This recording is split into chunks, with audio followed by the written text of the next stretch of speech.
I think it's a wonderful, wonderful contribution, what you're doing. There's so many, there are lots of different approaches to working with trauma. And, I noticed that more people are talking about trauma now than ever. I think probably more people are traumatized than ever for all sorts of reasons. And your way of doing it sounds really accepting. It sounds very accepting of people in terms of, oh, this is how you are. Great. This is what we're doing. Do you want to join in?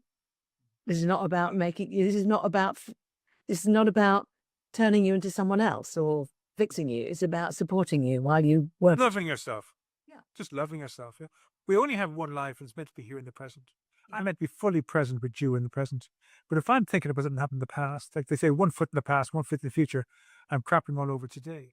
I can't be present for Catherine if I'm thinking about what happened yesterday. Thank you very much for that image that I will now never lose.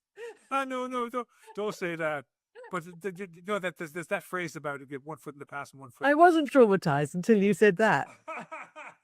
Oh no, please don't. Please don't be triggered anybody in the audience. That wasn't my intention. I'm only kidding.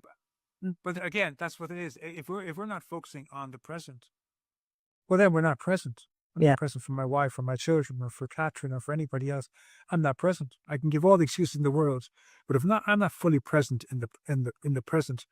I'm responsible for that. I can't keep blaming my past or my future or my neighbor or what's happening in America or Ukraine. I am responsible for me in this space moment in time. I must spend more time. I'm with Catherine. I need to be fully here, present with Catherine. And I've no choice to be anywhere else if I'm meant to be here with Catherine. And that's the bottom line. So you want to teach people to be loving of themselves. You're not mentally ill. You don't have a mental disorder. Your feelings may be awry, but you'll remember the first time you went to see your therapist and you described the sense of hopelessness you were experiencing, the sense of not being good enough, an inferiority complex you had, the nightmares and the flashbacks. You were sharing how you were coping to the best of your abilities. Your family would trigger you, but you were doing your best not to react. You were coping as well as you could. And then your therapist tells you that the way you're coping is a mental disorder. That doesn't make sense. The problem is an event in your past that's intruding upon your life, causing you to cope in a dysfunctional way. And surely if you remove the event from your past, you won't cope in a dysfunctional way. You'll be able to cope normally. That's the message I try to convey to people, Richard, thank you so much for coming on today and sharing about this. I find it very inspiring and uplifting and encouraging.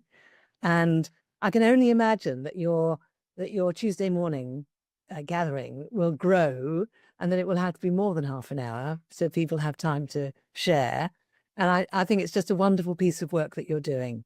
And I just want to say thank you for doing that. So it's a pleasure. So